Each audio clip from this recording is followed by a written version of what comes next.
When Sir Alex Ferguson actually came to Manchester United, there was no hope of Manchester United winning any form of trophy or experiencing any form of success that was experienced in the great Sir Matt Busby era. But in the season of 93-94, Manchester United actually shocked the whole of Europe and they became the champions of England for the first time in 26 years. This is the story of United resurgence to the top of English and European football. After Sir Matt Busby reign and the trio chanting "Law and Best," dark seasons were on the horizon for Manchester as they fell to the second division in 1974 April 28. And when they came back, nothing was improved until Atkinson took over as manager on June 10th, 1981.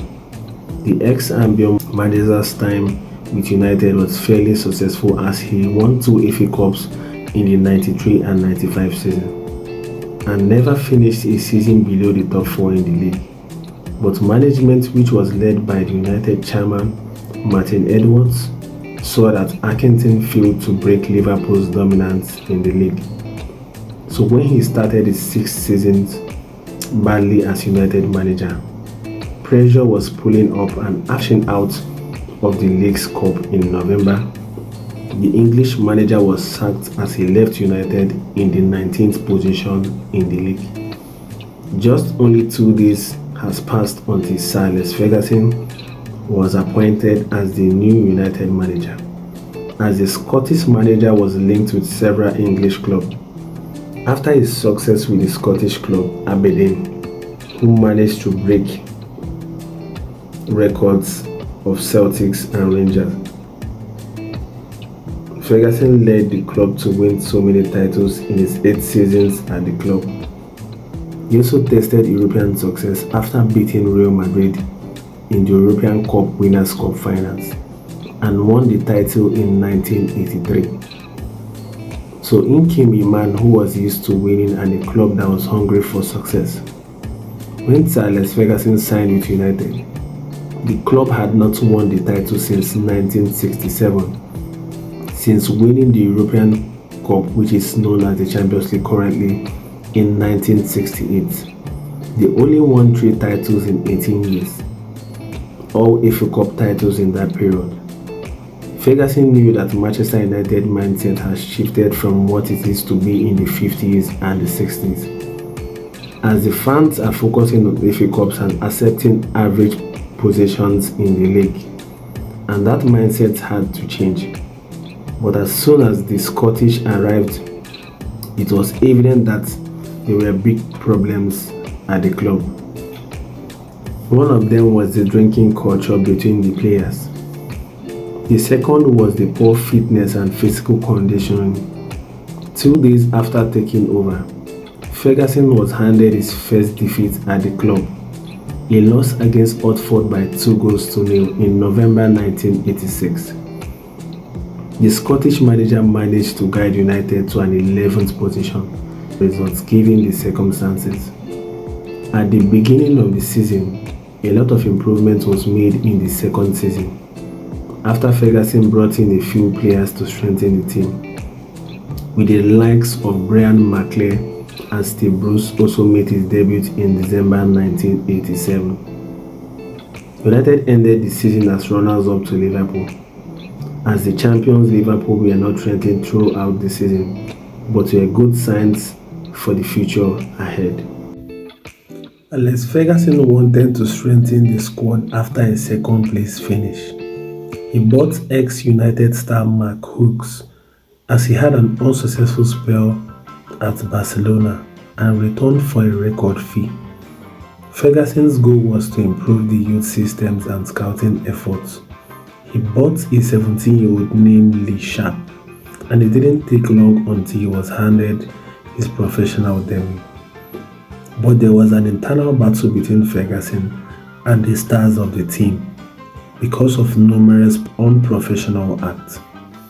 After a very disappointing season which saw Old Trafford had its worst attendance in 18 years, United finished the season in 11th position and the Scottish manager decided changes were needed as he got rid of many star players. And he replaced the star players with players like Paul Ince, Gary Pallister, Mike Phelan, and Neil Webb. As Sir Alex Ferguson started to build a team that suited his philosophy, and there was a lot of optimism after these transfers. The optimism of the club became so high as a potential takeover was on the cards, which would see the current chairman of the club, Martin Edwards, to leave. United started the season with a big win against the title holders Arsenal on August 1989, but all the hopes was shattered in a couple of weeks as the potential takeover collapsed after the investors walked away, and United lost in a dramatic fashion against the newly promoted neighbours, Manchester City, by 5-1, which was described by Ferguson as the most embarrassing defeat of his career, as United hit rock bottom. The media and the fans wanted Ferguson to leave, after 3 years of excuses and no titles to show for. But after extending his contract in the previous season, so the board wanted the Scottish manager to continue.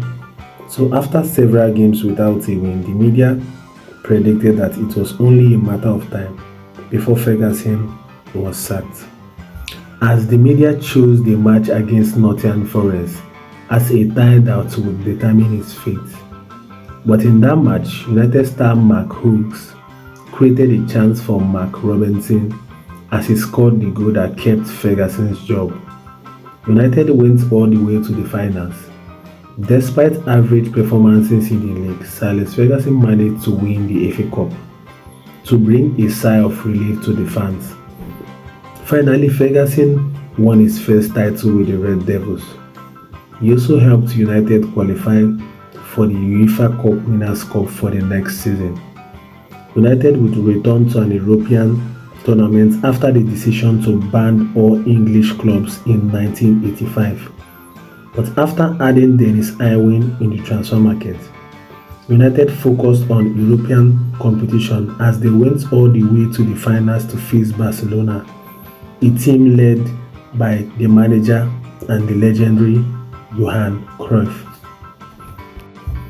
Against all odds, United won thanks to a brass from former Barcelona player Mark Hughes, as Alex Ferguson lifted the second trophy. He confidently announced after the match that United would finally win the league. Ferguson's quote after the final was not a joke, as he was confident that after his team has won 2 trophies in the last 2 years, the players would have renewed confidence in their abilities. With the departure and retirement of key Liverpool players, there was a big gap between the challengers in the title race. Ferguson was desperate for a goalkeeper as he brought in an unknown Danish keeper. At that time, his name was Peter Schmeichel. And after long time assistant Archie Knox left in April of 1991, Brian Kidd was promoted as Ferguson's assistant, with young Ryan Giggs being given limited minutes last season. Ferguson gave the Welshman more minutes to shine as he was a key figure in the team, along with his partner in crime, Lee Sharp. A bright and promising start to the season earned United the top spot by December. At Leeds United, the other challengers of the title, were not far away in second position. A team that was participating in only its second consecutive season in the First Division, a team led by Howard Wilkinson, who managed to sign a controversial Frenchman in the middle of the season, who was named Eric Cantona. United managed to win the European Super Cup in November and the League Cup for the first time in the club's history in April of 1992. The title race was dramatic throughout the season, but the second to the last day loss to Liverpool at Anfield handed the title to Leeds United. As now 25 years has passed since United last won the Premier League trophy. English football has opened a new page with the introduction of the Premier League, and Manchester United were eager to open a new page in their history as well. Ferguson saw a problem in the attack. There was a clear lack of firepower as goals was mostly coming from Brian McClare, who scored 25 goals in the previous season, and they wanted to reinforce in that position. Throughout the summer, Alan Shearer was the main target, but he signed a record deal with Blackburn Rovers. United later settled for Dion Dublin from Cambridge United. The bad start of the season brought back old memories, and the season got worse when new signing Dion Dublin broke his leg and would miss the rest of the season. Ferguson went back to the transfer market, which was open throughout the season at the time, to search for a striker, but with no luck, and after inquiry on the availability of Dennis Irwin, United showed no interest.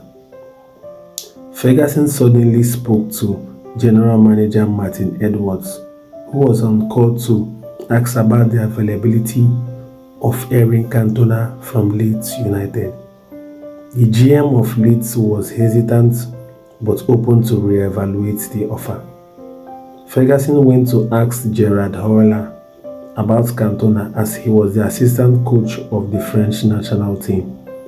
He told him that Cantona had a bad rap, but not as portrayed by the media, and he was an excellent player without any arguments.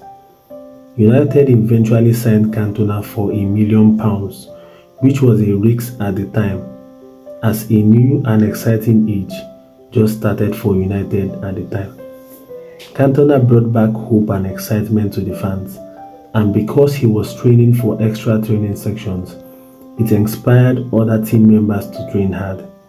The Scottish manager had to treat the player differently as he was different from the rest. United were back challenging for the title as it was a three-horse race between United, Norwich and Aston Villa.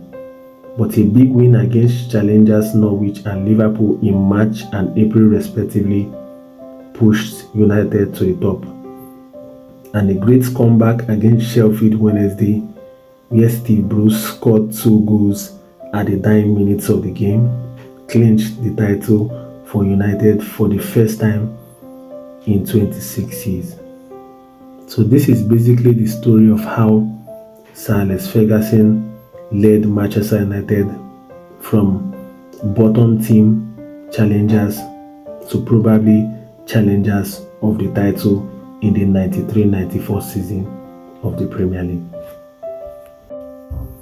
And basically, Sir Alex Ferguson eras in Manchester United was marked with a lot of dominance, as after winning the first trophy in the first ever Premier League season, Sir Alex Ferguson went ahead to win 12 more Premier League titles, making it a total of 13 Premier League titles. Since his retirement, Man United has spent 60 million on managers and over 1.6 billion on transfer. After Sir Alex Ferguson left, his hand-picked predecessor David Moyes came in and started off with a Community Shield win over Wigan Athletic in a 2-0 victory. That summer, they only fell short in the transfer window by failing to sign Gareth Bale, Cesc Fabregas and Toni Kroos, landing only Fellaini and Juan Mata.